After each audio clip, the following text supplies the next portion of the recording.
The basement laboratory at St. Mary's Hospital looked like any other pathology department in 1982. Stainless steel tables gleamed under fluorescent lights, and the hum of refrigeration units filled the silence. But Dr. Sarah Chen knew the 17 bodies lying in those coolers weren't like anything medical science had ever seen. The first machine failure we blamed on equipment malfunction, Dr. Chen recalls, her weathered hands trembling as she speaks. But when every DNA sequencer, every microscope, every piece of diagnostic equipment started shorting out the moment we tried to analyze their tissue samples, we realized we were dealing with something impossible. For 4 decades, she's carried the weight of what happened in that lab. The bodies recovered from the crash site didn't just challenge everything they knew about human biology, they broke the very instruments designed to study life itself. The government sealed the files. The evidence disappeared. Her colleagues were transferred or silenced. Now, at 89 years old, Dr. Chen is ready to reveal the truth about those 17 beings and why their DNA seemed to exist outside the laws of nature itself.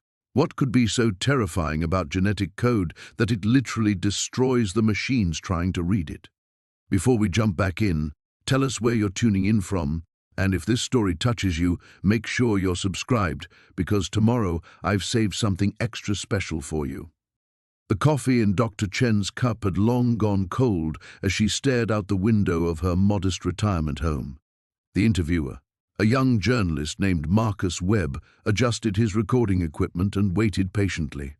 He'd spent 3 months convincing her to speak, following leads through academic networks and retired government contractors who spoke only in whispers. "You have to understand," she began, her voice barely above a whisper. "I was 32 then, fresh out of my pathology residency, eager to prove myself. When they called me in that Tuesday morning, I thought it was just another case." She paused, her eyes distant with memory. The bodies arrived at 3 a.m. No paperwork, no medical examiner reports. Just 17 refrigerated containers and 3 men in dark suits who said they were from the CDC. Marcus leaned forward slightly. "But they weren't from the CDC." A bitter laugh escaped her lips. "CDC doesn't travel with military escorts. These men had earpieces, Marcus, and they watched everything we did with the intensity of guard dogs." The crash had happened 60 miles north of Denver, she explained. A private aircraft, they claimed, carrying medical volunteers back from a research expedition. But the bodies told a different story. "They looked human at first glance," Dr. Chen continued, her fingers absently tracing patterns on the table, "but the proportions were wrong. Skulls slightly too large, limbs too long, fingers that seemed to have an extra joint. And their skin," she shuddered. It had this quality, like it was absorbing light rather than reflecting it. The real horror began when they attempted the standard autopsy procedures. The first scalpel blades snapped against skin that should have yielded easily. Bone saws overheated and burned out. Even simple measuring instruments gave impossible readings, heights that changed between measurements, weights that fluctuated wildly. Dr. Reeves was running the tissue samples, she remembered. Brilliant man, 20 years of experience. He prepared slides like he had thousands of times before, but when he put them under the microscope... She paused, rubbing her temples. The equipment started smoking.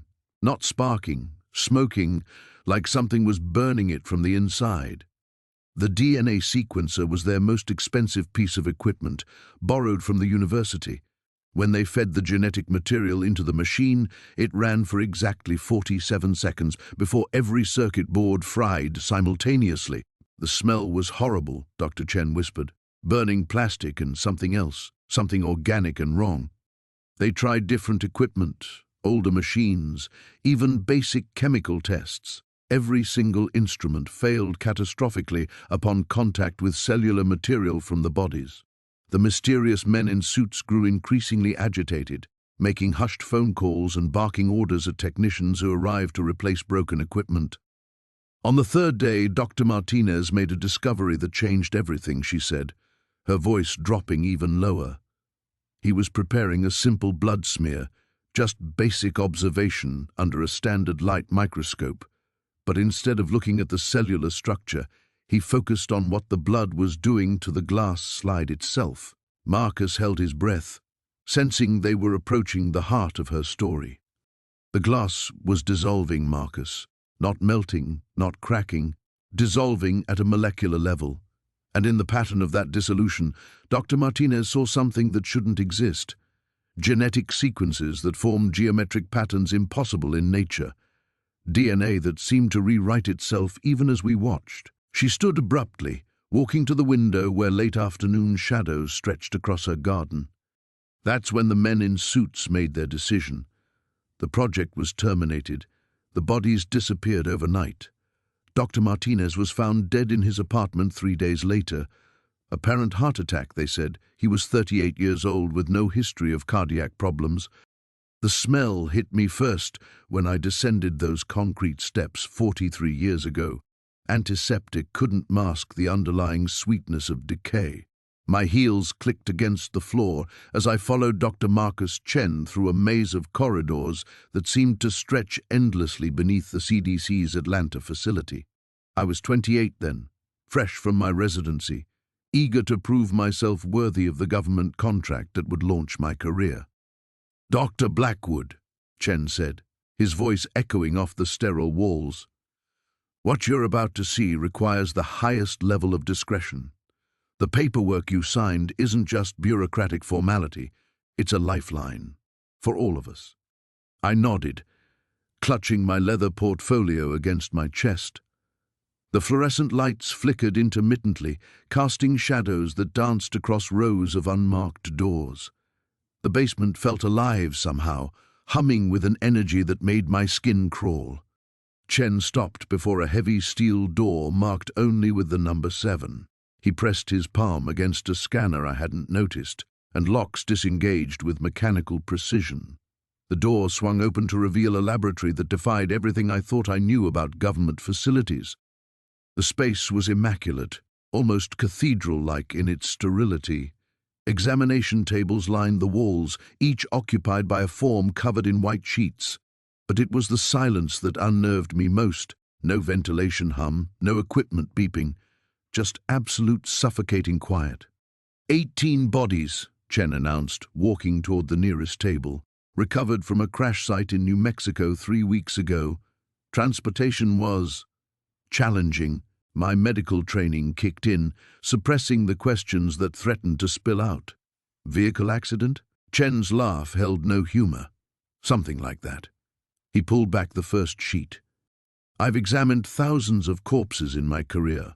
From pristine surgical patients to victims of horrific accidents. Nothing prepared me for what lay on that table. The figure appeared human at first glance, 2 arms, 2 legs, a torso. But the proportions were wrong in ways that made my eyes struggle to focus. The limbs seemed too long, joints positioned at angles that suggested additional articulation points. The skin held a translucent quality, revealing a circulatory system that branched in patterns I'd never seen in any anatomy textbook. "Initial assessment?" Chen asked, watching my reaction carefully. I forced myself to lean closer. The face was the most disturbing aspect, undeniably human features arranged in a configuration that was almost right, but fundamentally alien. The cranium was enlarged, showing clear evidence of advanced development in areas associated with higher cognitive function. "How long since death?" I managed. "That's complicated. Tissue degradation suggests 3 weeks, consistent with the recovery timeline. But core temperature readings have been inconsistent. Some organs appear to be in various stages of preservation that don't align with normal decomposition patterns." I reached for my examination gloves, but Chen caught my wrist. "Direct contact isn't advisable yet. We've had 3 researchers transferred to quarantine after preliminary examinations. Contamination? We're not sure. They didn't become ill exactly. They began exhibiting changes, improved cognitive function, enhanced reflexes, but also severe psychological disturbances, nightmares, claims of hearing voices, seeing things that weren't there. Chen moved to the next table, revealing another form. This one was smaller, more clearly resembling a human child, but with the same unsettling proportions. "This is why we need you, Dr. Blackwood. Your expertise in forensic pathology, specifically your work with genetic analysis. We need to understand what we're dealing with." I walked slowly between the tables, my scientific mind cataloguing details, while my instincts screamed warnings. "Have you attempted DNA extraction?" "Multiple times. The results are—" He paused, selecting his words carefully. "Impossible. The genetic material contains sequences that don't exist in any known database. Chromosomal structures that shouldn't be viable, yet clearly supported complex life. And there are additional elements we can't identify, molecular components that seem to serve functions our current understanding of genetics can't explain." Chen led me to a workstation where microscopes and analysis equipment surrounded a computer terminal. Charts and printouts covered every available surface, filled with notations in multiple handwritings. I recognized genetic sequence diagrams, but the patterns looked wrong, too complex, too purposeful. "The most disturbing aspect," Chen continued, "is that preliminary comparison with human samples shows significant overlap, not similarity, overlap, as if human genetic material served as a foundation for something far more advanced." I studied one of the printouts, my breath catching as I recognized familiar markers. These sequences, their mapping to developmental genes responsible for brain formation, neural pathway development. Exactly.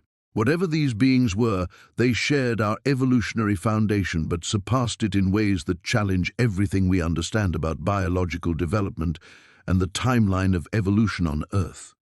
The implications hit me like physical blows. If these creatures were naturally evolved, it suggested developmental possibilities that shattered current scientific models. If they were artificially created, the questions became even more terrifying. "Dr. Blackwood," Chen said quietly, "we need to know what they were, where they came from, and most importantly, whether there are more." The recorder's red light blinked steadily as Dr. Sarah Chen leaned forward, her weathered hands clasped tightly together. The young journalist across from her, Marcus, barely 30 with eager eyes, had no idea what he was about to hear. Sarah had chosen him carefully, independent, hungry for truth. Most importantly, not connected to any government agencies. "The first body arrived on a Tuesday in October 1983, she began, her voice barely above a whisper. "I'd been working at the Blackwood Research Facility for only 3 months. Fresh out of my pathology residency, excited to be part of what they told me was cutting-edge forensic research." Marcus adjusted his recorder, sensing the gravity in her tone. "The facility was underground, 3 levels beneath what appeared to be an ordinary agricultural research station outside Roswell." Yes, Roswell. The irony wasn't lost on any of us. Sarah's laugh held no humor. Level 3 was where they brought the special cases, cases that couldn't be processed through normal channels. She paused, remembering the antiseptic smell, the constant hum of the ventilation system, the way sound seemed to die in those concrete corridors. Dr. Harrison Volk ran the program. Brilliant man, but there was something hungry about him. Hungry for answers, for recognition, for control. He selected only 5 pathologists for Level 3. We signed documents that made the Pentagon's classification levels look like grocery lists. Sarah's eyes grew distant. The first body looked human. Male, approximately 30 years old, appeared to have died from massive trauma. But when I began the examination, she shuddered. His bone density was impossible, 3 times denser than human bone, yet somehow lighter. The muscle tissue showed cellular structures I'd never seen, fibers that seemed to have a crystalline quality under the microscope. Marcus scribbled notes frantically, afraid to interrupt. But it was the DNA that changed everything. I'd run the tests 3 times, thinking my equipment was malfunctioning. The base pairs were all wrong, not just variant, completely alien. Yet the overall structure suggested human ancestry. It was as if someone had taken human DNA and, she struggled for the words, evolved it, accelerated it by thousands of years. Sarah stood and walked to her kitchen window, gazing out at the quiet suburban street. Within 6 months we'd examined 47 bodies, all with similar impossible characteristics: enhanced bone density, modified muscle structure, enlarged cranial capacity, and that DNA, always that alien DNA with its human echoes. Where were the bodies coming from? Marcus finally asked. Sarah turned back to him, her face pale. That's what I started asking myself. Volk claimed they were classified military casualties from overseas operations. But I began noticing things: no decomposition despite some bodies being weeks old, no insect activity, and the trauma patterns, they were too uniform, too precise, like they'd been subjected to controlled experiments rather than combat. She returned to her chair, suddenly looking every one of her 73 years. I started keeping my own records, photographing findings, copying DNA sequences, documenting everything Volk told us to omit from our official reports. I knew something was terribly wrong, but I couldn't have imagined how wrong. The recorder continued its steady whir as Sarah collected her thoughts. Dr. Patricia Hendricks was the first to disappear. She'd been asking questions about the body's origins, demanding to know why we weren't publishing our findings. Volk said she'd been transferred to another facility, but I saw the fear in his eyes when he said it. Marcus felt a chill run down his spine. What happened to the others? Gone, one by one, always with explanations: family emergencies, new opportunities, security violations. By early 1984, I was the only original team member left. Volk had replaced the others with scientists who asked fewer questions. Sarah's voice dropped to barely audible. That's when I discovered the real horror. I was working late one night in February when I heard voices in the corridor. Volk was talking to someone, a man with a thick accent I couldn't place. I hid in a storage closet as they passed. She closed her eyes, reliving the moment. They went to the morgue where we kept the bodies. Through the ventilation grate I could hear everything. The man wasn't American government. He was talking about the subjects and acceptable losses and accelerated development protocols. What did that mean? Sarah met Marcus's eyes directly. The bodies weren't casualties, Marcus. They were products.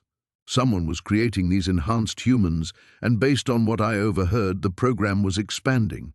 They were talking about field deployment and integration protocols and something called Phase 2 implementation. The room fell silent except for the recorder's mechanical whisper. That night, I copied everything I could and planned my escape. But before I could leave, I made one final discovery that would haunt me for the next 40 years. Sarah's hands trembled slightly. I found evidence that some of these enhanced beings weren't dead. Marcus's pen stopped moving. What do you mean? I mean, some of them were still alive. And according to Volk's hidden files, they were already living among us. The basement laboratory had been sealed for 40 years, but the keycard Martha pulled from her jewelry box still worked. The magnetic strip caught on the third swipe, and the heavy steel door clicked open with a sound that sent ice through her veins. She hadn't heard that particular mechanical whisper since 1983, the night she walked away from everything she thought she knew about human biology. The fluorescent lights flickered to life automatically, revealing a time capsule of medical horror. Stainless steel tables stood in perfect rows, their surfaces still bearing the rust-colored stains that no amount of bleach had been able to remove. The air tasted of formaldehyde and something else, something organic and wrong that made her stomach clench with remembered nausea. "Jesus Christ," Marcus whispered behind her, his camera already recording. "This place has been here all along?"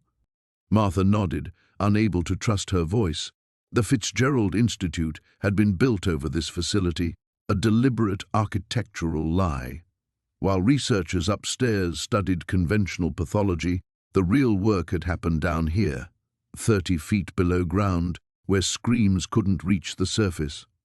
She moved toward the far wall, where a series of industrial freezers hummed with patient menace. Her hands shook as she approached the third unit from the left, the one that had haunted her dreams for 4 decades. The lock was still in place, corroded but intact. From her purse she retrieved a small key that had worn a groove in her palm over the years.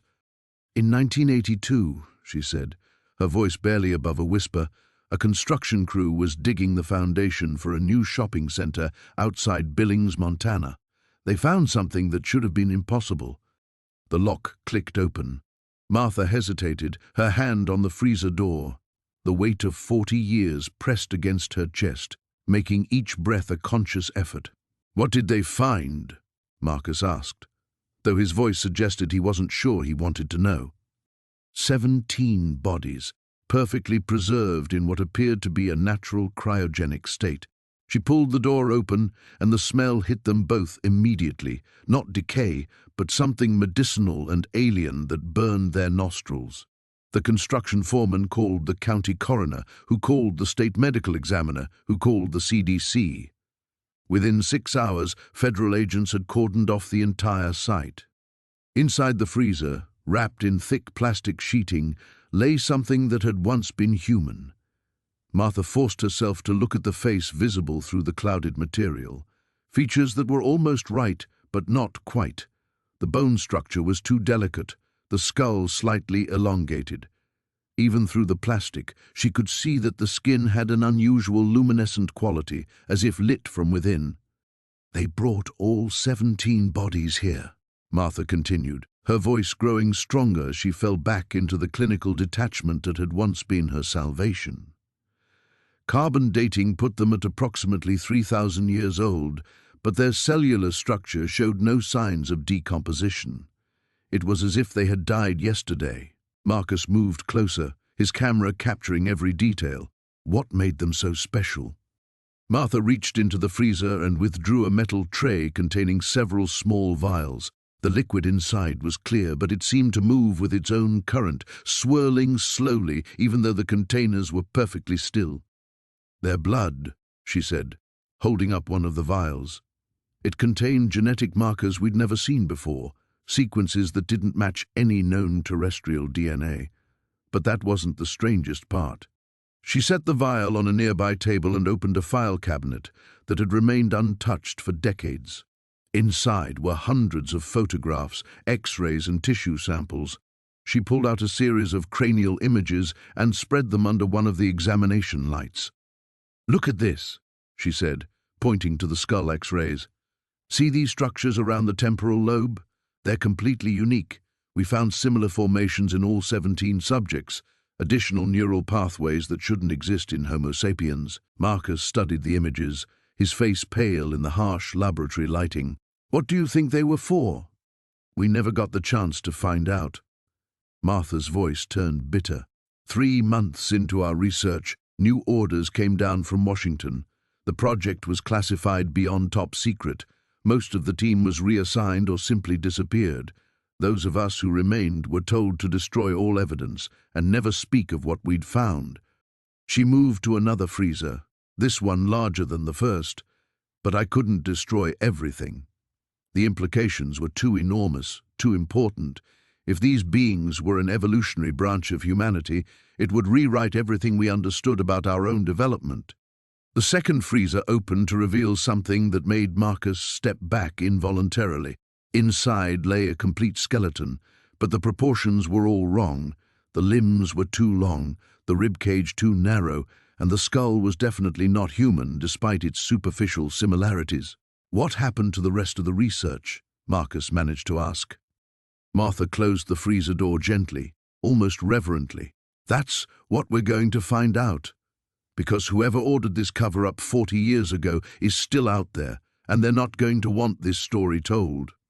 The fluorescent lights hummed overhead as I descended the concrete steps to sub-level 3, my heels echoing against the stark walls.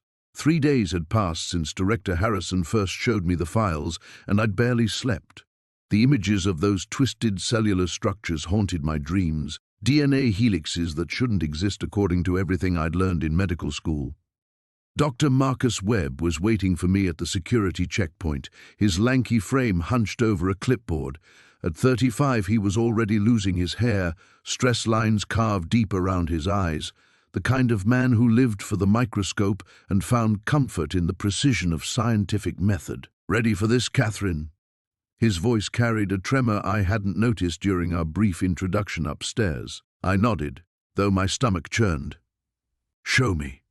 The airlock hissed as we passed through, and immediately the temperature dropped 20 degrees. The basement laboratory stretched before us like something from a fever dream, pristine white surfaces broken by banks of refrigeration units and examination tables equipped with cameras and recording devices. But it was the smell that hit me first.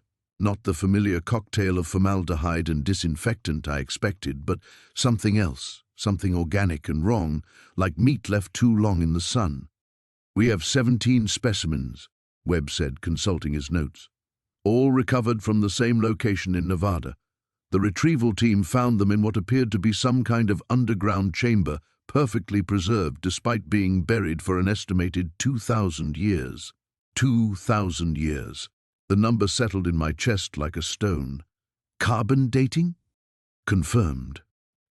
But that's not the strangest part. He led me to the first examination table, where a sheet covered a human-shaped form. The cellular degradation patterns suggest they died recently. Days, not millennia. My hands trembled as I reached for the sheet. Nothing in my 20 years of pathology had prepared me for this moment. The instant when everything I understood about human biology would fracture. The face beneath the covering was human, but wrong in ways my brain struggled to process.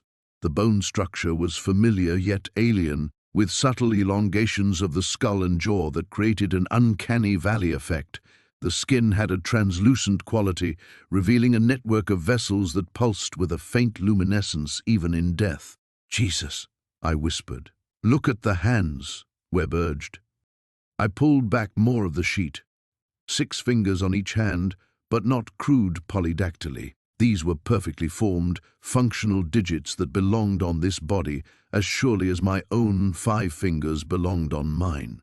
The fingertips ended in what looked like nerve clusters, dense concentrations of tissue unlike anything in standard human anatomy. "We've documented similar anomalies across all specimens," Webb continued, his clinical tone barely masking his excitement. "Extended cranial capacity, additional neural pathways and organ systems we can't fully classify. But the DNA," he paused, running a hand through his thinning hair, "the DNA is where it gets truly impossible." He guided me to a computer terminal displaying genetic sequencing data. The familiar double helix structure was there, but corrupted with additional base pairs that shouldn't exist. Sequences that formed patterns my trained eye couldn't interpret. 28 base pairs instead of the standard 23, I observed, leaning closer to the screen. And that's just the beginning. The additional genetic material appears to code for structures we're finding throughout their nervous systems. Microscopic organs, possibly sensory in nature, connected to neural pathways that dwarf our own complexity. A chill ran down my spine that had nothing to do with the laboratory's temperature. "What kind of sensory organs?" Webb's expression darkened. "We think they could perceive electromagnetic fields, possibly even manipulate them. The tissue samples show cellular arrangements that mirror the structure of certain crystals known for their electromagnetic properties." I stared at the readout, my scientific mind warring with a growing sense of dread. These weren't human remains in any sense I understood, yet they were undeniably related to us, sharing enough genetic markers to suggest a common ancestry. "There's something else," Webb said quietly. "Yesterday, during routine electrical testing of the neural tissue samples, we recorded activity." "Activity? These specimens are 2,000 years old. That's what makes this so disturbing. Dead tissue doesn't generate electrical impulses, Catherine, but we're detecting organized patterns of neural firing that suggest," he hesitated, "that suggest some form of consciousness might still exist within the cellular structure." The laboratory suddenly felt smaller, the walls pressing in as the implications crashed over me. If consciousness could persist in this state, if these beings possessed capabilities that transcended our understanding of biology and death itself, then everything we thought we knew about the limits of human potential was wrong. And if the government had been hiding this discovery for months, studying it in secret, then someone had already recognized the most terrifying possibility of all. These beings might not be extinct. The basement laboratory materialized around me like a half-remembered nightmare as I descended those concrete steps 40 years later.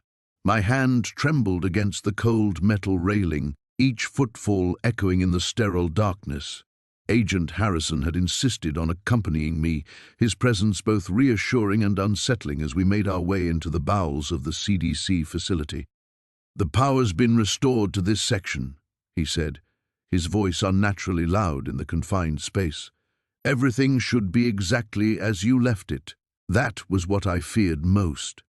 The fluorescent lights flickered to life with a mechanical hum, revealing the laboratory that had haunted my dreams for 4 decades. The examination tables stood like metallic altars in the center of the room, their surfaces gleaming under the harsh illumination. Banks of refrigeration units lined the walls, their soft humming the only indication they still functioned. "Jesus," Harrison whispered, stopping beside me at the bottom of the stairs. I understood his reaction. Even empty, the room carried an oppressive weight, as if the very air remembered what had transpired here. My feet moved forward without conscious direction, muscle memory guiding me toward the workstation where I'd spent months documenting the impossible. My old microscope still sat where I'd left it, a testament to bureaucratic inertia. I approached it like one might approach a loaded weapon, knowing that what I'd see through its lenses would confirm the reality I'd tried so hard to forget. "Dr. Reyes," Harrison said softly, "what exactly are we looking for?" I pulled on latex gloves with practiced efficiency, the familiar snap bringing back the methodical precision that had once defined my life. "Evidence," I replied, moving toward the refrigeration units, proof of what they made us cover up. The first unit opened with a hydraulic hiss. Ice crystals danced in the sudden rush of supercooled air, and there, arranged in neat rows, were the sample containers I'd labeled with my own hand decades ago. My breath caught in my throat as I read the dates, the specimen numbers, the cryptic notations that had once made perfect sense to a younger, more naive version of myself. "Sample 47C, I murmured, lifting a vial containing what appeared to be ordinary tissue. "From the third body recovered in New Mexico." Harrison leaned closer, his breath visible in the cold air escaping from the unit. "It looks normal." "It's anything but normal." I carried the sample to my old workstation, hands steady despite the tremor of anticipation coursing through my body. Every analysis we ran came back impossible. The cellular structure, the DNA sequencing, even the basic protein chains, nothing matched any known human variation. I prepared a slide with the same methodical care I'd learned in medical school, each step a ritual that transported me back to those frantic weeks when we'd first begun to understand the scope of what we were dealing with. The tissue sample, preserved for 40 years in perfect stasis, appeared as fresh as the day I'd first examined it. "The strangest part," I continued, adjusting the microscope's focus, "wasn't what we found. It was what we didn't find." The cellular structure came into sharp relief, and I felt the same chill of recognition that had plagued me for decades. The cells were human in every measurable way, yet fundamentally different in ways that defied classification. They were too perfect, too organized, lacking the random mutations and genetic drift that characterized natural human evolution. "Look," I said, stepping back from the microscope. Harrison peered through the eyepiece, his forehead creasing in concentration. After a long moment, he straightened, confusion evident in his expression. "I don't understand. What am I supposed to see?" "That's exactly the problem. You're seeing cells that appear completely normal, perfectly human, but run them through any genetic analysis and the results are impossible. No mitochondrial DNA variations, no genetic markers indicating geographic origin, no evolutionary timeline." I moved to another sample, then another, each one confirming what I'd tried to forget. The pattern was consistent across all the specimens, human tissue that seemed to exist outside the normal parameters of human biology. It was as if, I said, my voice barely above a whisper, we were looking at a prototype, a template from which all human DNA was derived, but predating any known evolutionary markers by millions of years. Harrison was quiet for a long moment, absorbing the implications. How many bodies were there? 17 that we examined here, but the reports suggested dozens more were taken to other facilities. I closed the refrigeration unit, sealing away the evidence that had already changed everything, each one identical in this fundamental impossibility. The laboratory fell silent, except for the mechanical humming of the equipment. Standing there surrounded by the detritus of my former life, I realized that bringing Harrison here had been more than just an attempt to prove my claims. It had been necessary to face this place again, to confront the magnitude of what we'd discovered and what we'd been forced to hide. "Dr. Reyes," Harrison said finally, "what happened to the bodies?" I met his eyes, seeing in them the same desperate need for answers that had once driven me to the edge of madness. "That's what we need to find out." Dr. Sarah Chen's hands trembled as she unlocked the basement door for the first time in 4 decades. The metallic screech of rusted hinges echoed through the empty corridors of the abandoned Blackwater Research Facility, a sound that transported her instantly back to 1983. Behind her, investigative journalist Marcus Webb held his breath, camera ready but respectfully lowered.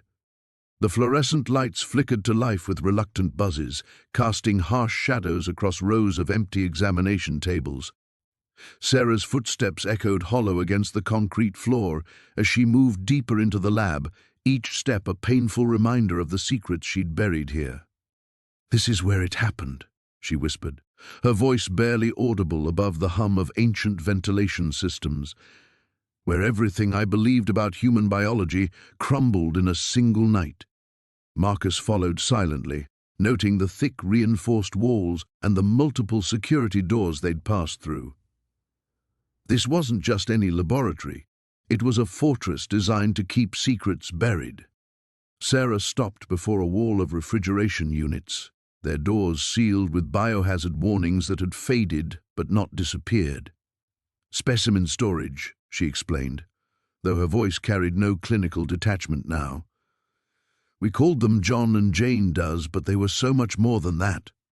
She reached for one of the handles, then pulled her hand back as if burned. The DNA analysis came back on October 15th, 1983. I remember the date because it was my daughter's birthday. I should have been home celebrating, but instead I was here, staring at results that shouldn't have been possible. "What did you find?" Marcus asked gently, sensing her need to tell the story at her own pace. The base pairs were wrong, not damaged, not contaminated, structurally different. Where human DNA has 4 nucleotide bases, these specimens had 6, the double helix twisted in patterns I'd never seen, with chemical bonds that our textbook said couldn't exist in nature. Sarah moved to an old computer terminal, its green screen dark for decades. I ran the test 17 times, had colleagues verify the equipment, sent samples to 3 different labs under false pretenses. Every result came back the same. These weren't human beings, Marcus. They weren't even terrestrial. The weight of her confession hung in the stale air. Marcus felt goosebumps rise on his arms despite the laboratory's warmth. How many specimens were there? 12 initially, but that number kept growing. Sarah's voice dropped to barely above a whisper. The recovery teams brought them in faster than we could process them. Car accidents, apparent suicides, natural deaths, except none of it was natural. These beings, whatever they were living among us, integrated into our society so completely that no one suspected. She walked to a workstation covered in dust, her fingers tracing the outline of a microscope. The tissue samples were even more disturbing than the DNA. Muscle fibers that could contract with impossible strength, neural pathways that formed networks our brains couldn't replicate. And the organs, She shuddered. Some had organs we couldn't identify, tucked between familiar structures like evolutionary amendments. Marcus noticed security cameras mounted in every corner, their red lights long since dark. Who else knew about this? Dr. Whitmore led the project. There were 5 pathologists, 3 geneticists, and a rotating team of military personnel who brought the specimens in. We signed documents thicker than phone books, swearing us to silence under penalty of treason. They told us we were protecting national security, that panic would destroy civilization if this knowledge became public. Sarah opened a desk drawer, pulling out a manila folder that looked impossibly preserved. I kept copies. Not of everything, they would have killed me for that, but enough to prove what I'm telling you is real. The folder contained photographs that made Marcus's stomach lurch. Bodies that looked human at first glance, but wrong in subtle ways. Proportions that seemed normal until you realized the torso was too long, the skull slightly too narrow. And the autopsy photos revealed the true horror, internal structures that defied explanation. They called it Project Silent Evolution, Sarah continued. The theory was that these beings had been here for generations, possibly centuries, slowly integrating themselves into human populations. Some of the DNA suggested reproduction with human subjects was not only possible, but had been occurring regularly. Marcus lowered his camera, the implications overwhelming. You're talking about infiltration on a massive scale. I'm talking about something worse, Sarah replied, her eyes reflecting the fluorescent glare. By 1984, we'd identified genetic markers in the general population that suggested hybrid offspring. The integration wasn't recent, Marcus. It had been happening for so long that distinguishing between them and us was becoming impossible. She closed the folder, her hands steadier now that the truth was finally emerging. That's when they shut down the project, destroyed the evidence, reassigned the team, and buried everything so deep that even we began to doubt our own memories. But I never forgot those DNA sequences, those impossible anatomical structures. And now, 40 years later, I think they're ready to stop hiding. The fluorescent lights hummed overhead as I descended into the basement laboratory for what would be the last time. 3 days had passed since my confrontation with Dr. Morrison, and the weight of his ultimatum pressed against my chest like a stone. 48 hours to decide, accept the transfer to the CDC's Atlanta facility, or face the consequences of my emotional instability. I knew what those consequences meant. The same thing that happened to Dr. Chen when he started asking too many questions about the tissue, samples that regenerated in the incinerator. The same thing that happened to lab tech Rodriguez when she noticed the subject's cellular structure defying every law of biological physics we understood. They disappeared, clean resignations, no forwarding addresses, no trace. My hands trembling, I inserted my keycard one final time. The heavy door clicked open, releasing that familiar cocktail of formaldehyde and something else. Something organic and wrong that had permeated these walls for months. The specimens waited in their climate-controlled chambers.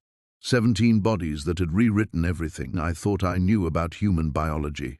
But tonight, I wasn't here for routine analysis. Tonight, I was here to steal evidence. The camera in the northeast corner had developed a convenient blind spot 2 weeks ago, a small rebellion by Jimmy from maintenance, whose brother had served overseas and never came home. He'd mentioned it casually while fixing a centrifuge, his eyes meeting mine with an understanding that needed no words. Some secrets demanded to be told. I moved quickly to Subject 7, the woman who had arrived with her internal organs arranged in impossible configurations. Her DNA had shown sequences that shouldn't exist, base pairs that formed structures our instruments couldn't properly map, chromosomes that seemed to phase in and out of visibility under certain lighting conditions. The tissue samples I needed were small enough to fit in a modified specimen container, one I'd prepared at home using equipment borrowed from the old lab upstairs. If anyone discovered what I'd taken, they'd assume it was routine waste disposal. The beauty of working with the dead. Nobody expected them to fight back. As I carefully extracted cellular material from Subject 7's prefrontal cortex, My phone buzzed. A text from my daughter. "Mom, are you okay? You sounded strange last night." Strange didn't begin to cover it. How could I explain that her mother had spent the last 6 months cataloguing evidence of something that challenged the very foundation of human evolution? That the government had been receiving bodies from classified military operations, bodies that died and came back that showed signs of genetic manipulation decades ahead of our current technology? The worst part wasn't the impossibility of their biology. The worst part was the growing evidence that these weren't isolated incidents. The delivery logs Morrison thought I hadn't seen showed a steady stream of similar cases dating back 15 years. Soldiers, civilians, even children, all exhibiting the same genetic anomalies, all processed through facilities like ours across the country.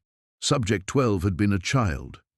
I sealed the final sample container and moved to the filing cabinets where Morrison kept the real records, not the sanitized versions that went into the official reports, but the raw data that told the true story. Mutation rates that defied natural selection, cellular regeneration that continued post-mortem, brain activity that registered on our equipment hours after clinical death. The files were exactly where I remembered. Bottom drawer, behind folders labeled with benign research project names, metabolic variance study, tissue decomposition analysis, standard pathological review, bureaucratic camouflage hiding something extraordinary and terrifying. As I photographed each page with the modified camera Jimmy had acquired through channels I didn't want to know about, a sound echoed from the corridor above, footsteps, heavy, measured, not the random shuffle of security making rounds. My blood turned to ice. Morrison wasn't supposed to return from Washington until tomorrow morning. I worked faster, my hands steady despite the adrenaline flooding my system. 43 years in medicine had taught me to function under pressure, but this was different. This was desperation refined into purpose. These files contained evidence of a program that had been altering human beings at a genetic level, creating soldiers, or trying to, that could survive injuries that should be fatal. The footsteps stopped directly above the lab entrance. I closed the filing cabinet and moved toward the secondary exit, the one that led through the old morgue to the loading dock. The samples and memory cards felt like lead weights in my jacket pockets. Evidence that could expose everything, if I could survive long enough to share it. The basement door opened behind me as I slipped through the morgue entrance. Voices now, Morrison's and another I didn't recognize, military by the cadence. They'd moved up their timeline. The 48-hour deadline had been a lie, a way to keep me compliant while they prepared for my permanent silence. I ran through the darkness toward an uncertain future, carrying secrets that would either save humanity or destroy what remained of my life. Both seemed equally likely. The fluorescent lights hummed overhead as Dr. Sarah Chen led us deeper into the abandoned laboratory complex. Each step echoed through corridors that hadn't seen human presence in decades, yet somehow the air still carried that distinctive smell of formaldehyde and industrial disinfectant that permeated all research facilities. "The main examination rooms were on this level," Sarah whispered, her voice barely audible, "but what we found, what changed everything, was 3 floors down." Marcus's recording equipment captured every word, every footstep, every breath. Behind us, Detective Rivera kept glancing over her shoulder, though I couldn't tell if she was watching for security or something else entirely. The weight of Sarah's revelations about the impossible DNA structures had left us all on edge. We passed through a heavy steel door marked with biohazard symbols that had faded to pale yellow ghosts. Sarah's keycard still worked, a fact that surprised even her.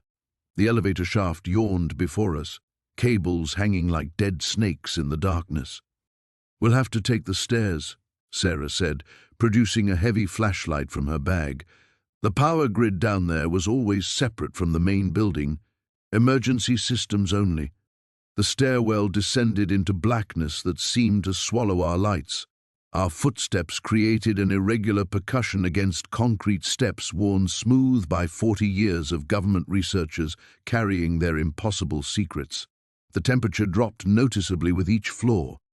"Dr. Hendricks brought me down here on my third week," Sarah continued as we descended. "Said I needed to see the source material to understand what we were really dealing with. I thought I was prepared. I'd spent years studying anomalous tissue samples, cellular structures that shouldn't exist. But seeing them intact..." She stopped abruptly, her flashlight beam wavering. "Sarah?" I prompted gently. "There were 17 of them," she said finally. "Perfect preservation. The cold storage units were military grade, designed for indefinite containment. But it wasn't just the bodies themselves, it was what surrounded them." We reached the basement level. Sarah's hands shook as she worked another keycard reader. This one took longer to respond, cycling through what sounded like multiple authentication protocols before finally clicking open. The air that rushed out was different, sterile beyond anything I'd experienced, with an underlying metallic taste that made my teeth ache. Emergency lighting flickered to life automatically, casting everything in a sickly green glow. The corridor ahead stretched longer than should have been possible given the building's dimensions.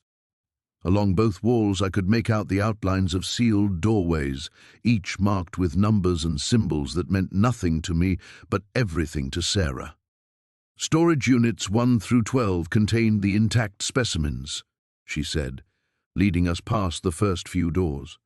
"Males and females, ranging from apparent ages 15 to 60, but their cellular age, the telomere lengths, protein degradation patterns, suggested they were all far older than they appeared." Marcus stopped recording for a moment to check his equipment. In the silence, I could hear something that might have been ventilation systems, or might have been something else entirely, a rhythmic humming that seemed to come from the walls themselves. "How old?" Rivera asked. "Conservative estimates put the youngest at 300 years. The oldest..." Sarah's voice caught. "The oldest might have been alive when Rome fell." We stopped before a door marked with the number 13.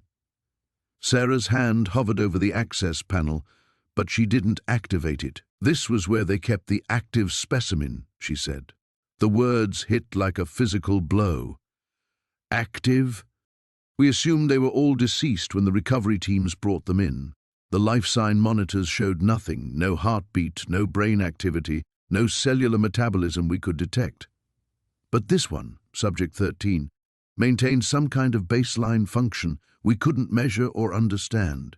Sarah finally pressed her palm to the scanner. The door mechanism engaged with a series of heavy clicks, but she didn't open it.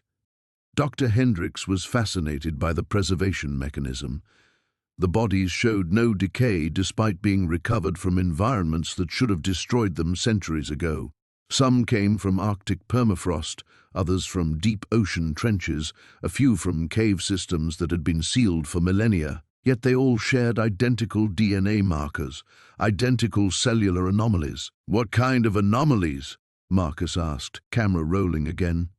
"Extra base pairs that shouldn't exist in terrestrial life. Protein structures that incorporated elements not found naturally on Earth. And neural pathways." She paused, gathering courage. "Neural pathways that suggested cognitive capabilities far beyond normal human parameters." The door stood partially open now, revealing only darkness beyond. But that rhythmic humming was stronger here, more distinct. It almost sounded like breathing. "Sarah," I said carefully, "when you say active..." "It's been 40 years," she interrupted.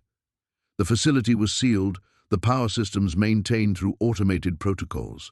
But if the preservation mechanisms held, if Subject 13 maintained whatever baseline function we detected..." She pulled the door fully open. The storage chamber beyond was empty. The fluorescent lights hummed overhead as Dr. Sarah Chen descended into the sub-basement of the Blackwood Research Facility for what she believed would be the last time. The keycard Marcus had provided felt heavy in her trembling fingers, its plastic surface slick with perspiration. Each step echoed through the sterile corridor, a countdown to revelations she wasn't sure she was prepared to face. The familiar antiseptic smell grew stronger as she approached Laboratory 7, but underneath it lurked something else, something organic and wrong that made her stomach clench. She'd caught hints of it 40 years ago, but now it seemed concentrated, as if the very walls had absorbed decades of secrets. Her hand hesitated on the card reader. Marcus had warned her that the facility would be different now, that they'd expanded their research, beyond anything she could have imagined. But she needed to see the original specimens, needed to understand what had started it all before she could expose the truth to the world. The lock disengaged with a soft click. The laboratory had tripled in size, stretching into shadows that the overhead lighting couldn't quite penetrate. Rows of examination tables lined the space, each bearing what appeared to be a covered form, but it was the wall of containment units along the far side that drew her attention. Dozens of cylindrical chambers filled with preservation fluid, each one occupied. Sarah moved closer, her breath fogging the glass of the nearest unit. Inside floated a humanoid figure, but its proportions were all wrong. The limbs were too long, the joints bent at impossible angles. Where a face should have been, there was instead a smooth expanse of translucent skin through which something dark pulsed rhythmically. Remarkable, isn't it? She spun around, her heart hammering against her ribs. Dr. Hendricks emerged from the shadows between two examination tables, his appearance dramatically changed from their last meeting decades ago. His hair had gone completely white, and deep lines etched his face, but it was his eyes that disturbed her most. They held an eager gleam that bordered on fanatical. "Richard," she managed, forcing her voice to remain steady. "I thought you'd retired years ago." He laughed, a sound devoid of warmth. "Retire from this? Sarah, we're on the verge of the greatest breakthrough in human history. What we discovered in 1983 was just the beginning. Those bodies at the crash site," she said, backing away as he approached. "What were they really? Not what, who?" Hendricks gestured toward the containment units. "They were us, Sarah, or rather what we're becoming. The DNA anomalies you documented weren't random mutations. They were targeted modifications, an evolutionary roadmap written in genetic code." Sarah's mind reeled. "That's impossible. Evolution doesn't work that way." "Natural evolution, no. But what if someone was guiding the process? What if those beings you examined were scouts, advanced teams preparing for something much larger?" He moved to one of the covered tables and pulled back the sheet with practiced ease. The body beneath made Sarah's knees buckle. It was clearly human in origin, but the skin had taken on a waxy, translucent quality. The bone structure was wrong, stretched and elongated in ways that should have been incompatible with life. But it was the modifications that made her stomach turn.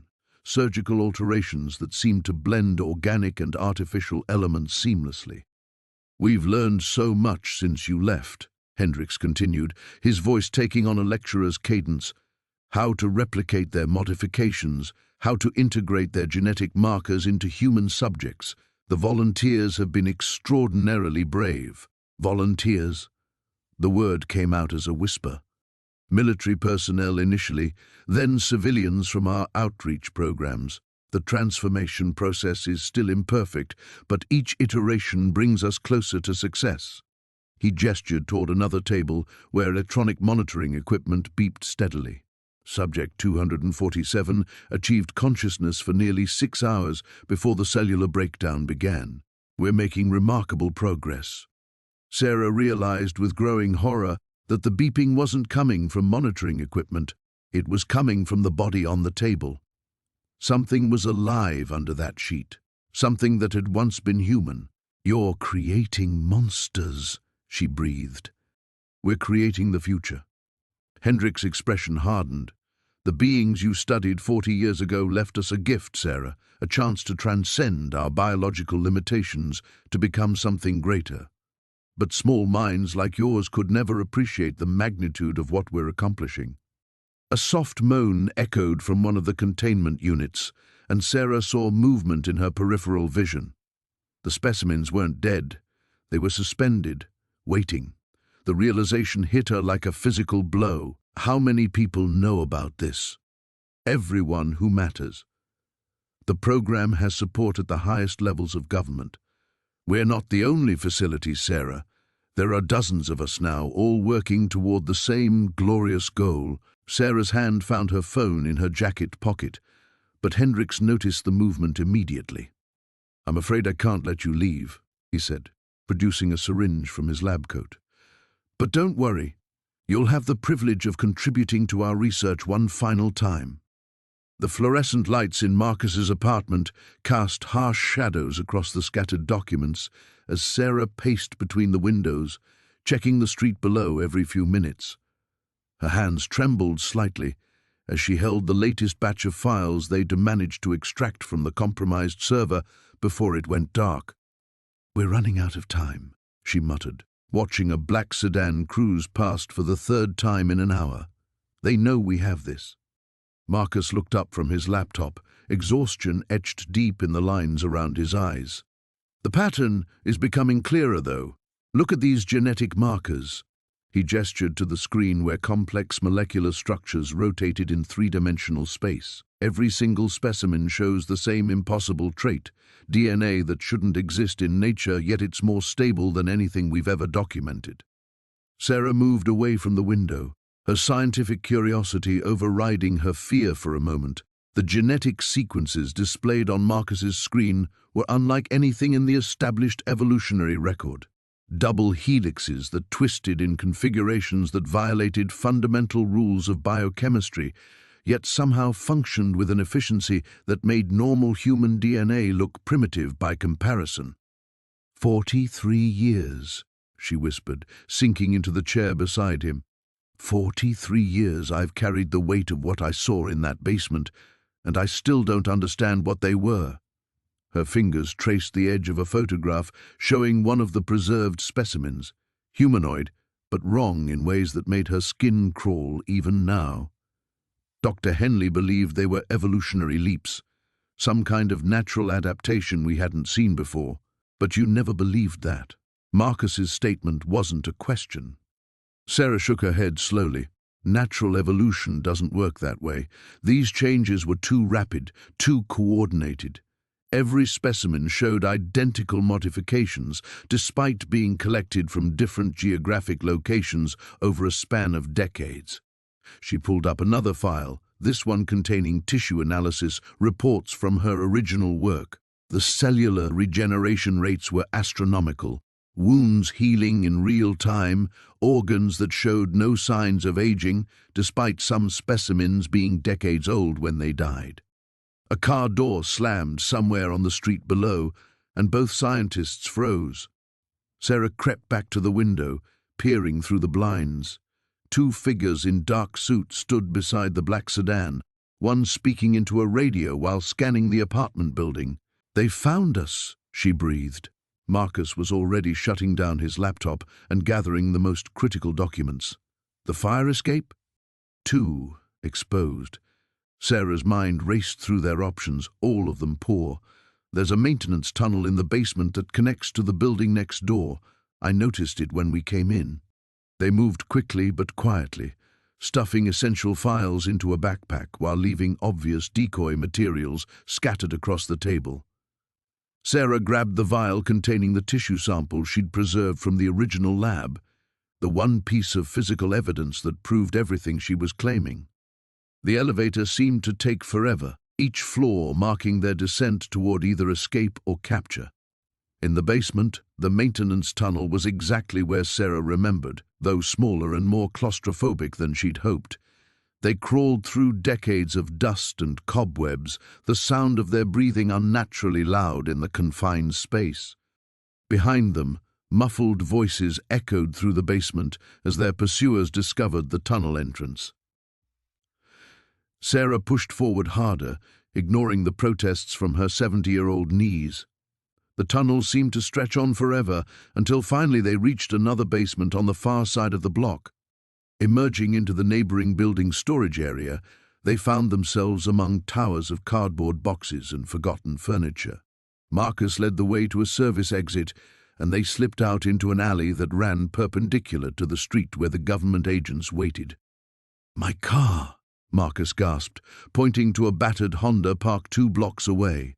They kept to the shadows, moving from doorway to doorway like fugitives in their own country.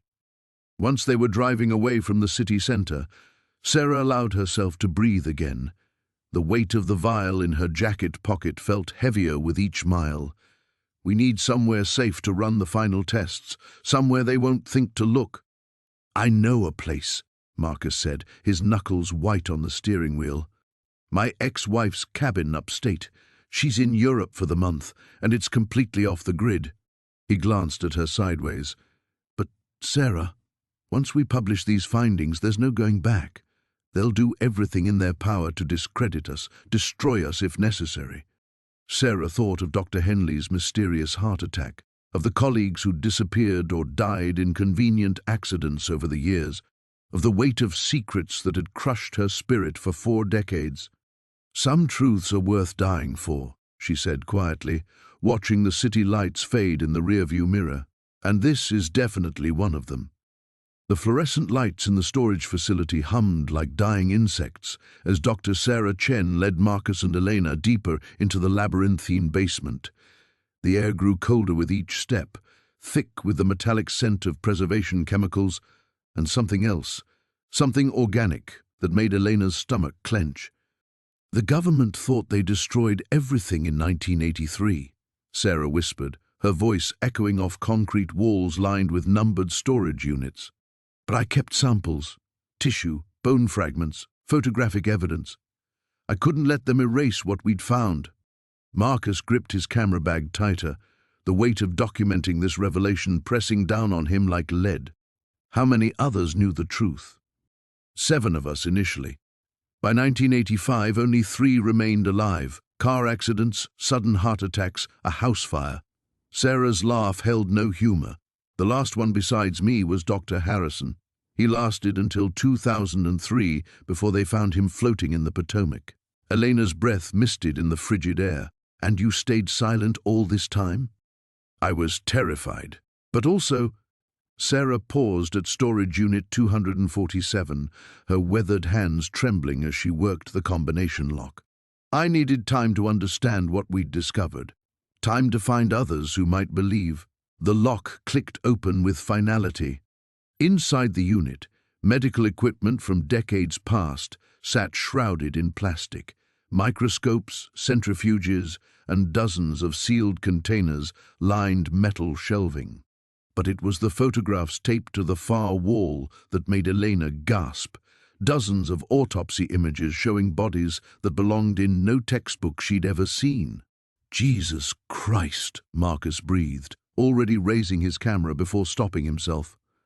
What were they? Sarah pulled on latex gloves with practiced efficiency. That's what we spent 3 years trying to determine. The first bodies appeared after a supposed military training accident in Nevada. 27 soldiers found dead in the desert. No visible wounds, no signs of struggle. She lifted a sealed container from the shelf, its contents floating in murky preservative. Elena leaned closer and immediately wished she hadn't. The tissue sample was human in shape but wrong in every other conceivable way. The cellular structure visible even through the cloudy liquid was geometric, almost crystalline. The DNA sequencing was impossible, Sarah continued, setting down more containers. Not just unusual, physically impossible, base pairs that don't exist in nature, protein structures that should have collapsed immediately. Yet the tissue was alive when we extracted it. Alive? Elena's voice cracked. From dead soldiers? The bodies were clinically dead, but certain tissues continued cellular activity for weeks. Regenerative activity unlike anything in medical literature. Watch this. Sarah connected power to an old microscope and prepared a slide from another sample. This tissue has been in storage for 40 years. It should be completely inert. Elena peered through the eyepiece and jerked back as if stung. The cells were moving, dividing, reorganizing themselves into patterns that pulsed with visible rhythm. That's impossible. We said the same thing. Dr. Harrison theorized we were looking at the next phase of human evolution, or something masquerading as it. The soldiers' families were told they died from exposure to experimental weapons, but the truth was far stranger. Marcus had begun photographing everything despite his shaking hands. What happened to the rest of the bodies? Incinerated at temperatures hot enough to melt steel, the government was terrified, not just of public panic but of the implications. If humans could spontaneously develop this kind of cellular structure, everything we understood about biology, about life itself, would need revision. Sarah opened a final container, larger than the others. Inside, suspended in yellowed fluid, was what appeared to be a human brain, except for the web of silver filaments threading through the grey matter like circuit board traces. Neural tissue was the most disturbed, she said quietly. These filaments conducted electricity at room temperature with zero resistance. We never determined their composition because they dissolved when exposed to air. But while intact, she gestured to a stack of EEG readouts. Brain activity continued for 72 hours post-mortem. Not random firing, organized, purposeful patterns. Dr. Harrison believed they were trying to communicate. Elena felt the world tilting around her. With who? Each other. Every brain sample synchronized to the same frequency, broadcasting signals we couldn't decode, as if they were part of some larger network that death couldn't sever. The storage unit fell silent except for the electrical hum overhead. Marcus lowered his camera, understanding he was documenting something that would reshape human understanding if they lived long enough to share it. "There's more," Sarah said, her voice barely audible. "The transformation wasn't random. We found evidence of deliberate genetic modification, but not by human technology. The precision was beyond our capabilities even now." "Modified by what?" Elena whispered. Sarah's eyes reflected decades of haunting knowledge. "That's what we were trying to determine when they shut us down. But I have a theory, and if I'm right, those soldiers were just the beginning." The fluorescent lights in the abandoned CDC facility flickered erratically as Dr. Sarah Chen led the team deeper into the bowels of the building. Each step echoed through the sterile corridors, a rhythmic reminder of how far they'd descended from the world above. Marcus stayed close behind her, his camera capturing every detail, while Detective Rodriguez maintained a protective position at the rear. "The main laboratory should be just ahead," Sarah whispered, her voice barely audible above the humming ventilation system that somehow still functioned after all these years. Her hands trembled slightly as she produced a keycard from her jacket pocket, one she'd kept hidden for 4 decades.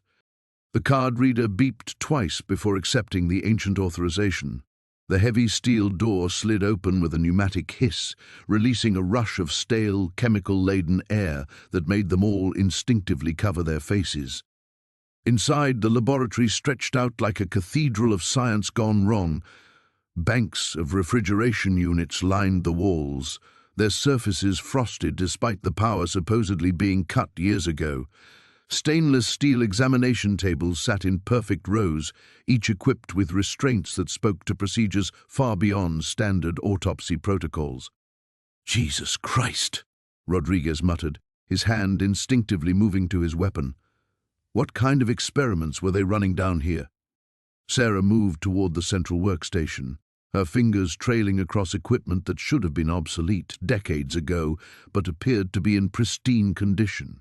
"The kind that weren't supposed to exist," she replied, powering up a computer terminal. The government needed plausible deniability. Officially, this facility was decommissioned in 1983. Unofficially, the screen flickered to life, displaying a login prompt that seemed to recognize Sarah's biometrics automatically. Files cascaded across the monitor, thousands of documents, videos, and data streams that painted a picture of systematic deception spanning generations. Marcus adjusted his camera settings, ensuring he captured everything. "These dates," he said, reading over Sarah's shoulder, "some of these files are from last month. They're still operating." A chill ran down Sarah's spine as she opened the most recent folder. Security footage from various locations around the globe showed teams in hazmat suits retrieving bodies, bodies that moved with the same impossible fluidity she'd witnessed in 1983. The creatures weren't just specimens from the past, they were an ongoing phenomenon. "Look at this," she said, clicking on a video file labeled Subject Classification Update. The screen filled with the image of Dr. Harrison Blackwood, aged but unmistakably the same man who had overseen her work 40 years ago. He was speaking to someone off-camera, gesturing toward a wall of monitors displaying what appeared to be real-time tracking data. "The integration process is accelerating beyond our models," Blackwood's voice crackled through the speakers. "We're seeing spontaneous manifestations in urban centers. The cover stories are becoming harder to maintain." Rodriguez stepped closer to the screen. "Integration process? What the hell does that mean?" Sarah's blood ran cold as she accessed another file, a global map dotted with thousands of red markers, each one pulsing with an ominous rhythm. "Population centers," she breathed. "They're not just studying these entities, they're tracking their spread." The map zoomed in automatically, revealing local data. Chicago showed dozens of markers, including one that flashed insistently in their exact neighborhood. Sarah's heart pounded as she realized the implications. "They know we're here," Marcus said, voicing what they were all thinking.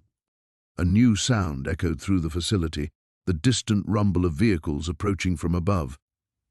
Rodriguez moved to the entrance, peering down the corridor. "We need to move, now." But Sarah couldn't tear herself away from the terminal. She'd found what appeared to be the complete research archive, including her own classified reports that had supposedly been destroyed. More importantly, she'd discovered Project Genesis, a comprehensive plan for what the documents euphemistically called species transition management. The creatures weren't invaders from another world or the product of failed experiments. They were humanity's future, and the government had been managing the transformation for decades. The bodies she'd examined in 1983 weren't victims, they were harbingers. "Sarah!" Rodriguez's urgent whisper snapped her back to reality. "They're coming down!" She frantically copied files to a portable drive, her fingers flying across the keyboard. The sound of boots on metal stairs grew closer, accompanied by radio chatter that spoke of containment protocols and asset recovery. As the drive finished copying, Sarah noticed one final file that made her stomach drop. It was a personnel roster for Project Genesis, and her name was listed not as a former researcher who'd been silenced, but as an active asset scheduled for retrieval and reintegration. They'd been expecting her to return. The lights went out suddenly, plunging them into absolute darkness.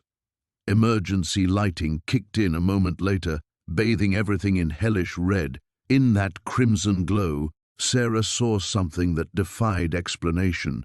The refrigeration units were opening, and the shadows inside were moving. The facility's emergency lighting cast everything in hellish red as Sarah's team moved through the lower corridors. The sound of automatic weapons echoed from somewhere above, punctuated by inhuman shrieks that made her blood freeze. Marcus had been right about one thing.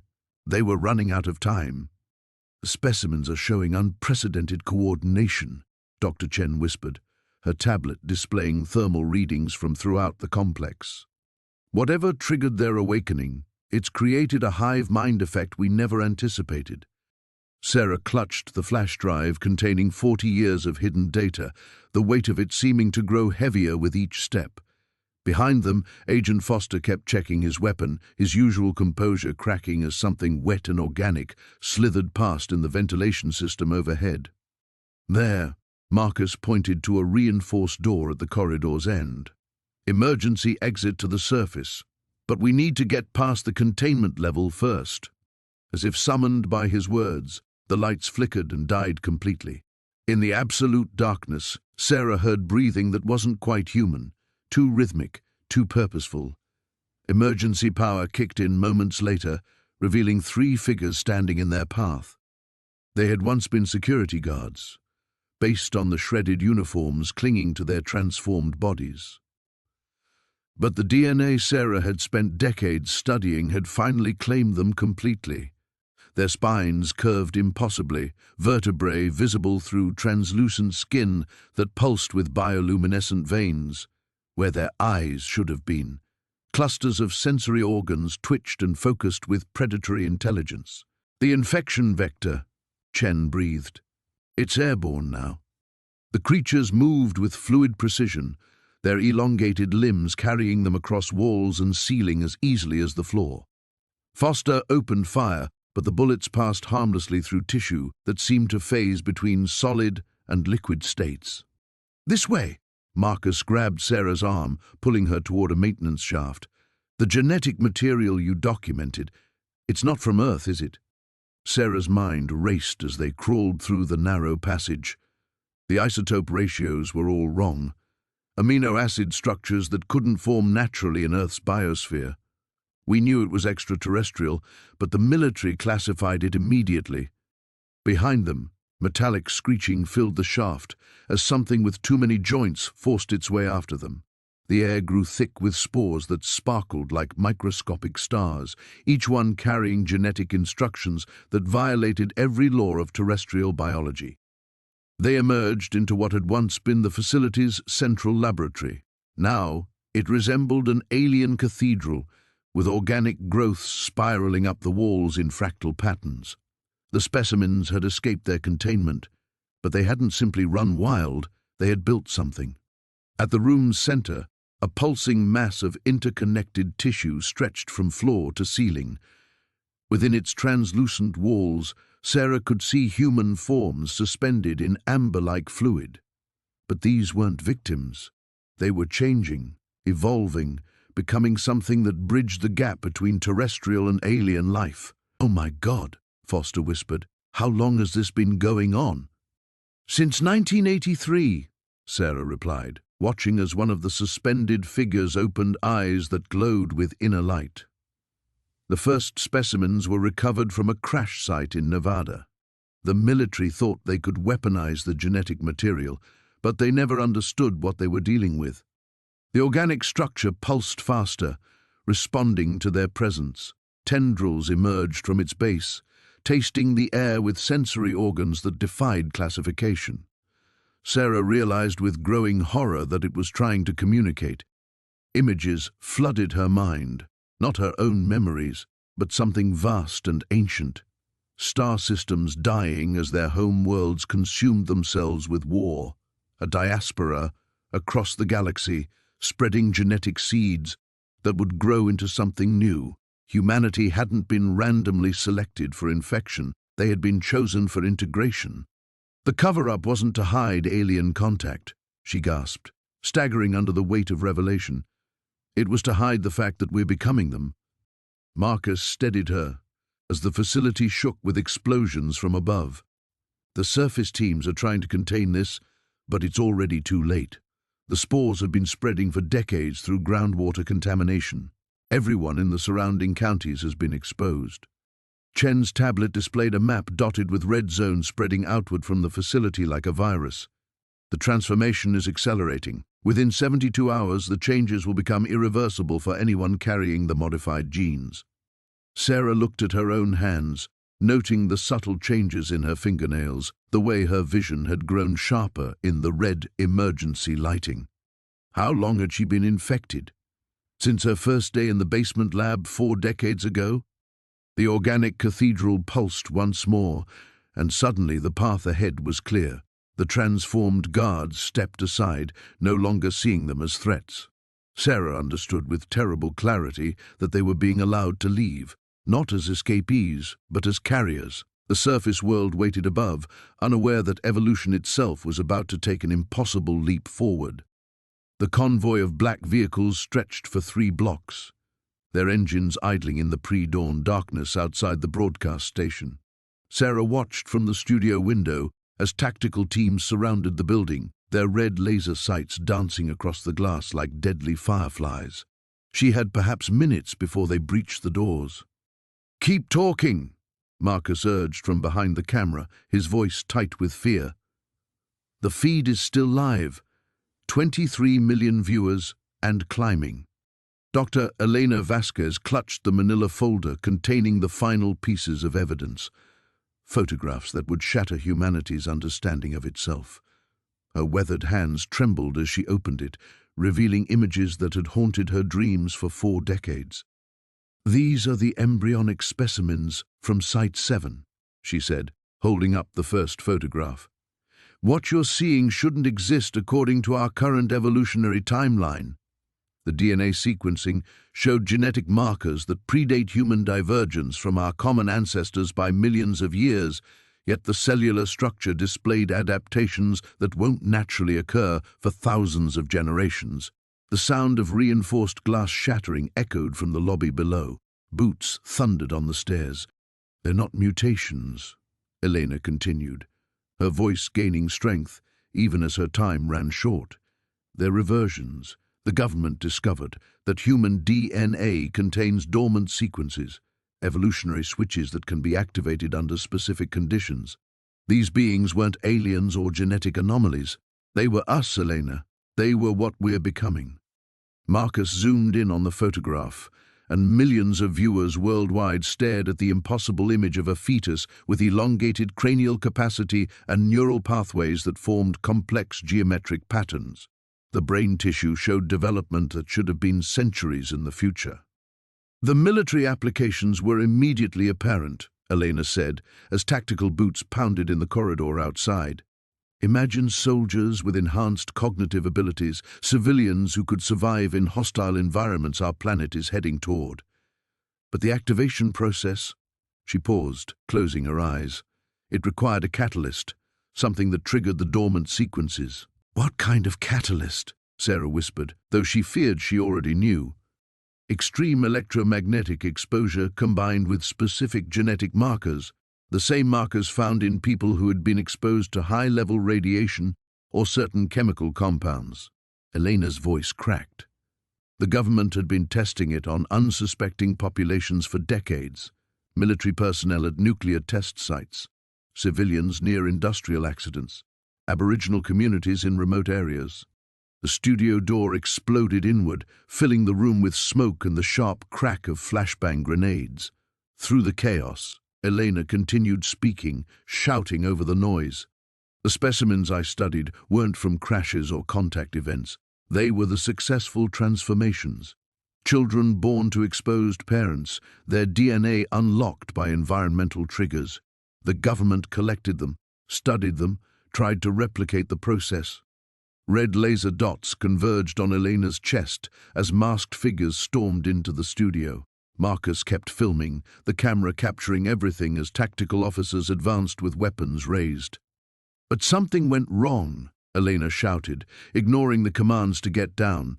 The subjects began developing beyond the projected parameters. Their neural networks formed connections that defied measurement. They started communicating in ways we couldn't understand, displaying knowledge they couldn't possibly possess. A dart struck Elena in the shoulder, but adrenaline and 40 years of suppressed truth kept her upright for precious seconds more. They weren't just evolving physically, they were accessing something else.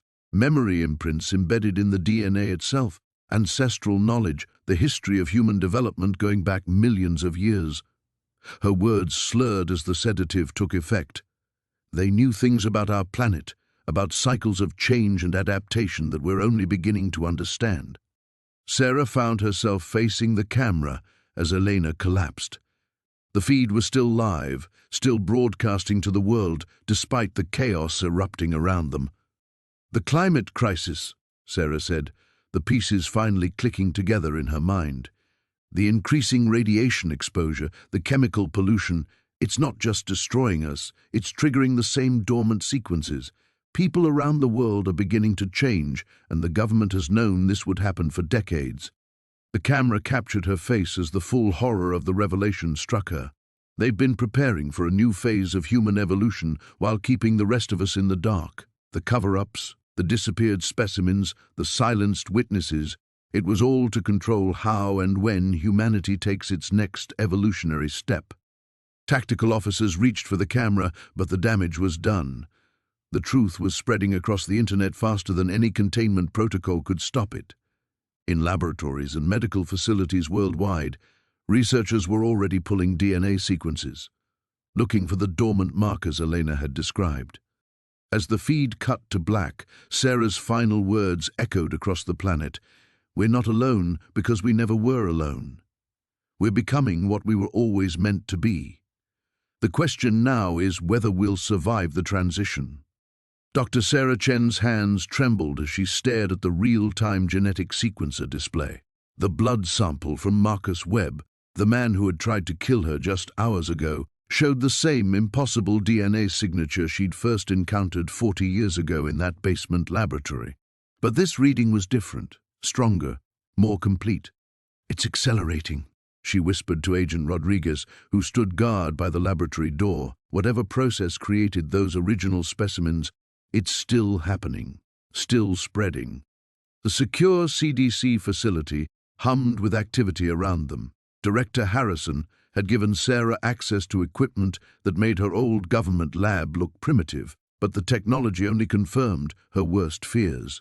The genetic markers weren't random mutations, they were purposeful modifications following a pattern that suggested intelligence behind the changes. Sarah's secure phone buzzed. Director Harrison's voice crackled through the encrypted line. "Dr. Chen, we've got a situation. 3 more incidents in the past hour: Atlanta, Phoenix, and Seattle, all involving individuals with enhanced physical capabilities and extreme aggression." "How many casualties?" Sarah asked, though she dreaded the answer. 17 dead, 43 injured. Local authorities are calling it coordinated terrorism, but we know better. The security footage shows the same superhuman strength and speed you described. These people are changing, Dr. Chen, and they're not in control of it. Sarah closed her eyes, remembering the cold terror in Marcus Webb's gaze before the transformation overtook him completely. Whatever humanity remained in these individuals was being systematically erased, replaced by something that viewed normal humans as prey. "There's more," Harrison continued. "We've traced the financial records you provided. The shell companies, the research funding, it all leads back to a biotech corporation called Helix Dynamics. Officially, they develop gene therapies for rare diseases.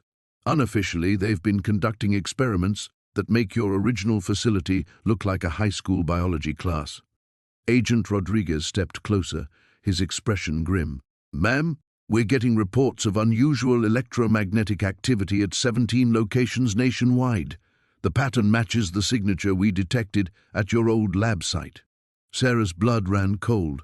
"They're not just creating these things randomly, they're activating dormant subjects simultaneously." She turned to the genetic display, her mind racing through possibilities. The DNA modifications include synthetic neural pathways, biological receivers, someone's broadcasting a signal that triggers the final transformation. The lights in the laboratory flickered, and Sarah felt a familiar chill run down her spine. The same sensation she'd experienced in that basement 40 years ago when she first understood that science alone couldn't explain what they were dealing with. "Dr. Chen," Rodriguez said urgently, pointing to the security monitors, "we've got movement outside." The exterior cameras showed figures approaching the CDC facility. They moved with the same predatory grace Sarah had witnessed in Marcus Webb, but there were dozens of them, men and women of various ages, all walking with identical, purposeful strides toward the building. "They're being drawn here," Sarah realized. "The research, the samples, we're broadcasting our own signal just by studying them." Emergency alarms began blaring throughout the facility. Harrison's voice boomed over the intercom. "This is Code Black. All personnel to secure positions. Dr. Chen, get to the containment level immediately."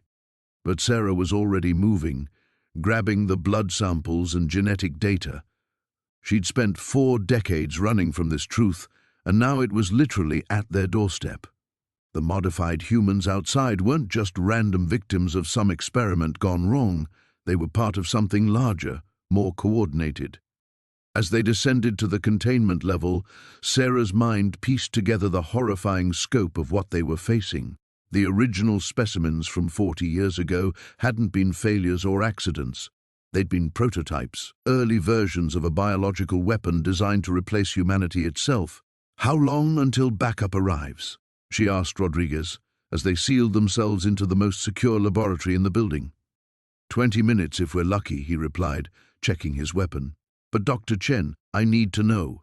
Is there a way to reverse this, to stop the transformation? Sarah looked at the genetic sequences scrolling across the monitor. Deep within the modified DNA, she could see traces of the original human genome. But they were being systematically overwritten, like a computer virus deleting files and replacing them with malicious code. Maybe, she said quietly, if we can identify the source of the broadcast signal and develop a counter-frequency. But we'd need... The building shook as something massive struck the exterior wall. Then again, the emergency power kicked in, bathing everything in red light. They're not just here to kill us, Sarah realized with growing horror. They're here to retrieve something. The samples, the data, or maybe... She looked at her own hands, remembering the decades of nightmares, the strange dreams that had plagued her since leaving the government lab. Maybe they're here for me. The emergency broadcast pierced through the static-filled airwaves as Dr. Sarah Chen pressed herself against the cold, concrete wall of the abandoned subway tunnel. Above ground, the world was transforming in ways that defied every scientific principle she'd spent her career defending. The bodies from the basement lab, the ones she'd helped catalogue and hide 40 years ago, had been just the beginning. "This is not a test," the robotic voice crackled from her radio. "Citizens are advised to remain indoors. Do not approach individuals displaying signs of cellular regeneration or geometric scarring. Military units are deployed in all major metropolitan areas." Sarah's weathered hands trembled as she clutched the leather satchel containing the last remaining tissue samples and her decades of hidden research. The DNA sequences that had haunted her dreams were now manifesting in the living population.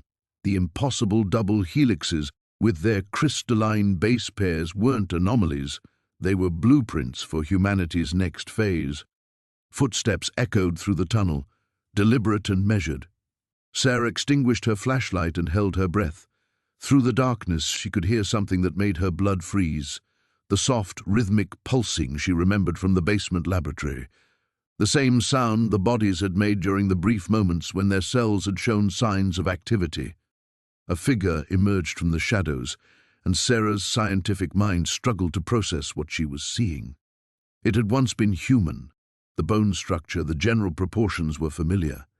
But the skin had taken on a translucent quality, revealing a network of bioluminescent vessels that pulsed with pale blue light. The geometric scarring she'd first documented in 1983 now covered the entity's face and arms in perfect mathematical patterns. "Dr. Chen," it spoke, and Sarah recognized the voice despite its hollow, echoing quality. Dr. Marcus Webb, her former colleague who'd vanished 3 weeks ago when the first transformations began. "You understand now. You've always understood." Sarah pressed deeper into the alcove, her heart hammering against her ribs. "Marcus, what happened to you?" "Evolution," he replied, his luminescent veins pulsing brighter. "The DNA you studied, the bodies we catalogued, they weren't victims of some experiment. They were messengers. Seeds planted by something that understood what we would need to become." The radio crackled again with reports from around the globe. London, Tokyo, Sao Paulo, the transformations were accelerating everywhere. Government facilities were being overrun not by force, but by their own personnel who had undergone the change. The entities retained their memories, their personalities, but something fundamental had shifted. "The samples in your bag," Marcus continued, approaching slowly. "You've been carrying them for 40 years, exposing yourself to trace amounts of the catalyst. You feel it starting, don't you? The cellular regeneration, the expansion of consciousness." Sarah's left hand began to tingle, and she looked down to see the first geometric pattern emerging on her palm. A perfect spiral that seemed to pulse with its own internal rhythm. The sight should have terrified her, but instead she felt an overwhelming sense of clarity washing over her. "The government knew," she whispered. "They've known all along. Some suspected, others hoped to control it. But this was always inevitable. The original specimens weren't from this world, Sarah. They were us. humans from a timeline where this transformation completed itself. They came back to ensure it would happen here too. The mathematical impossibility of it should have made her reject the explanation entirely. Instead, pieces of a 40-year puzzle clicked into place. The bodies had shown signs of advanced evolution, expanded cranial capacity, enhanced cellular regeneration, DNA sequences that incorporated elements not found in terrestrial life. They hadn't been aliens. They had been human beings who had transcended their biological limitations. "Why the cover-up then?" Sarah asked, though part of her already knew the answer. Because forced evolution creates chaos. It had to happen naturally, gradually. The samples we studied, the exposure to the catalyst, it's been slowly preparing humanity for decades. Those of us who worked directly with the specimens were always meant to be the first wave. Above them, explosions echoed through the city streets. The old world was fighting against its transformation, but Sarah could feel the futility of resistance in her bones. The geometric patterns were spreading up her arm now, and with each new marking, her perception of reality expanded. She could sense the electromagnetic fields of the city above, feel the quantum fluctuations in the tunnel walls, perceive dimensions of existence that had been invisible to her human senses. "The final phase begins tonight," Marcus said, extending his transformed hand toward her. "The question isn't whether humanity will evolve, it's whether we'll guide that evolution or let it tear civilization apart." Sarah looked at the satchel containing 40 years of hidden truth, then at her own transforming hand. The choice had already been made decades ago in a basement laboratory. Now she had to decide whether to embrace what they were becoming or spend her final human moments fighting the inevitable. The geometric patterns reached her shoulder, and Dr. Sarah Chen stepped forward into humanity's uncertain future. The basement laboratory hummed with an otherworldly resonance as Dr. Margaret Chen stood before the final containment unit, her weathered hands trembling against the access panel. 40 years of nightmares had led to this moment. Behind her, the assembled team of scientists, military officials, and international observers waited in tense silence, their faces pale in the blue-white glow of the monitoring equipment. "The samples you've seen represent only the beginning," Margaret said, her voice carrying across the sterile chamber.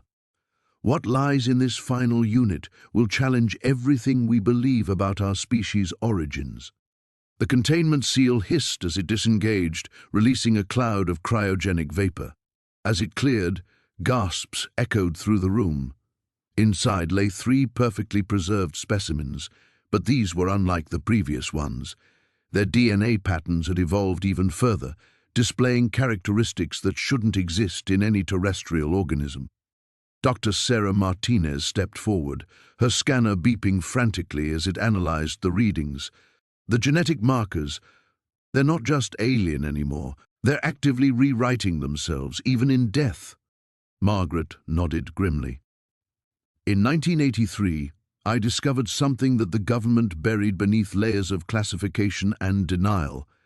These beings weren't visitors from another world, they were us. Or rather, what we're becoming." The largest specimen's eyes suddenly opened, startling everyone backward. They glowed with an inner light, pupils dilating as they focused on Margaret with impossible awareness.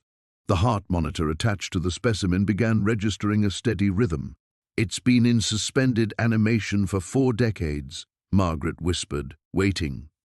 General Harrison, who had remained skeptical throughout the revelations, drew his sidearm. "Doctor, step away from that thing immediately." But Margaret moved closer instead, placing her hand against the transparent barrier. The being's lips moved, forming words in a voice that seemed to come from everywhere and nowhere at once. "The convergence has begun." Across the facility, alarms began blaring. In the upper levels, staff members were experiencing rapid physiological changes. Their DNA was spontaneously altering, triggered by proximity to the awakened specimen. Security cameras captured impossible scenes, technicians levitating objects with their minds, others passing through solid walls like phantoms. Dr. Martinez watched her scanner in horror as her own genetic structure began shifting in real time. "It's contagious," she breathed. "The evolution is spreading through some kind of quantum field effect." The specimen sat up slowly, its movements fluid despite decades of stasis. When it spoke again, its voice carried harmonics that made the very air vibrate. "Your kind calls it evolution. We know it as remembering. You are not becoming something new. You are remembering what you always were." Margaret felt a strange calm wash over her as her own transformation began. Memories that weren't her own flooded her consciousness. Ancient civilizations that existed between the spaces of reality, technologies that bent the laws of physics through pure intention, and a cosmic truth that humanity had forgotten eons ago. "The government didn't cover this up to protect national security," she said, her voice taking on the same harmonic quality as the specimen. "They covered it up because they knew this day would come. The day when enough humans would be ready to remember." Outside the facility, people across the globe were simultaneously awakening to abilities they never knew they possessed. The transformation wasn't limited to those in proximity to the specimens. It was spreading through what scientists would later identify as morphic resonance, a field that connected all consciousness across space and time. General Harrison fired his weapon, but the bullets passed harmlessly through the specimen as if it existed in a slightly different dimension. The being smiled sadly, its expression filled with ancient compassion. "Violence is impossible when you remember that all consciousness is one," it said. "Your fear will fade as understanding grows." Margaret turned to address the room one final time, though she no longer looked entirely human. Her form shimmered between states of matter, and her eyes held the depth of cosmic understanding. "What I've shown you today isn't the end of our story. It's the beginning of our return to what we truly are. The specimens weren't aliens who died on Earth. They were humans from our own future, traveling back to plant the seeds of awakening." The facility's walls began to dissolve as reality itself became malleable. The assembled observers found themselves standing not in a basement laboratory, but in a vast space filled with swirling galaxies and impossible geometries. Time moved in spirals rather than straight lines, and they could see the entire history of human evolution, past, present, and future, simultaneously. As the transformation completed, Margaret's final words echoed across dimensions. "The cover-up is over. The remembering has begun. Welcome home." The basement laboratory, the specimens, and the facility itself faded like a dream upon waking. What remained was truth, pure, undeniable, and transformative. Humanity had finally remembered its true nature, and the universe would never be the same. In the end, it wasn't about the bodies in the basement. It was about the consciousness that connected them all.